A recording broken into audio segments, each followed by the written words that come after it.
Hello बच्चों, कैसे हो आप सब? आज सबको आता है 1 से 9 तक की गिनती आती है ना सबको? एक 0 होती है गिनती में, 0 जो बिल्कुल गोल होती है ना, उसको समझाऊंगी मैं आज आपको, है ना। पहले हम एक कहानी से शुरू करेंगे, कहानी सुनेंगे सब, है ना, और मैं सवाल पूछूंगी, आप बताओगे, ठीक है? ठीक है बच्चों, सीधे होके बैठो सब। जुबेर जो था वो मार्केट गया, ठीक है। अब जुबेर ने कितने गुब्बारे खरीदे?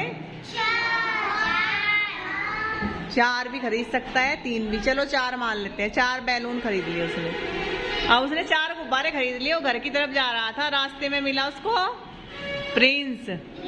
कौन मिला? प्रिंस क्या बोला? भैया एक गुब्बारा मुझे दे दो। अब जुबेर ने एक गुब्बारा अपने छोटे भाई को दे दिया, है ना। अपना छोटा भाई सोचा उसने, क्लास में पढ़ता था, उसकी रास्ते में मिल गया तो दे दिया। जुबेर के पास कितने गुब्बारे बचे? हाँ, वेरी गुड। अब वो खुश होता हुआ, उछलता हुआ 3 गुब्बारे लेके आ जा रहा था, तो रास्ते में उसका दोस्त मिल गया, अमान। जो अमान भी उसी की क्लास में पढ़ता था।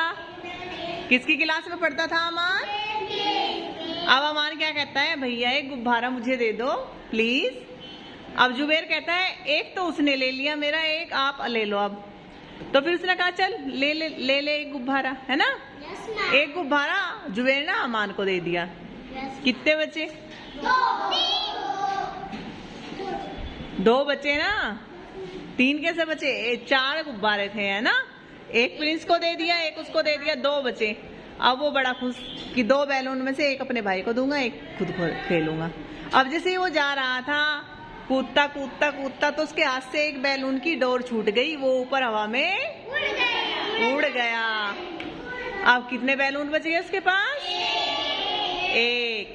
अब उसने कहा चलो कोई नहीं, एक से ही खेल लेंगे हम दोनों।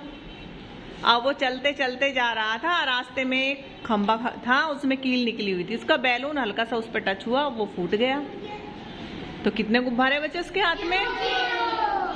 0 का मतलब एक भी नहीं, एक भी नहीं। मान लो, अब मैं बताती हूँ आपको, अब ये बताना आप, एक टोकरी में 3 लड्डू हैं। कितने लड्डू एक टोकरी में? 3 में से एक लड्डू मैम ने खा लिया, कितने बचे? अब 2 में से एक फिजा बोलती है एक मैम मैं खाऊंगी, एक फिजा ने खा लिया, कितने बच गए? 1 बचा ना। 2 क्यों कह रहे हो? 2 तो खा चुके ना, एक मैम खा चुकी है, एक फिजा खा चुकी है, तो कितने बचेंगे? 1 ही बचेगा बेटा। लड्डू 3 थे, 4 थोड़ा ही थे। अब जो टोकरी है लड्डू वाली, उसमें 1 लड्डू बच गया। अब वो हाथ लग के नीचे गिर गया, तो टोकरी में कितने लड्डू बचे? 0 का मतलब, 0 का मतलब क्या होता है? एक भी नहीं, खाली, है ना। चलो अब समझ में आ गया आपको 0 का क्या मतलब है? कल सबसे पूछूंगी फिर। चलो क्लैपिंग करो सब बच्चे अच्छे से।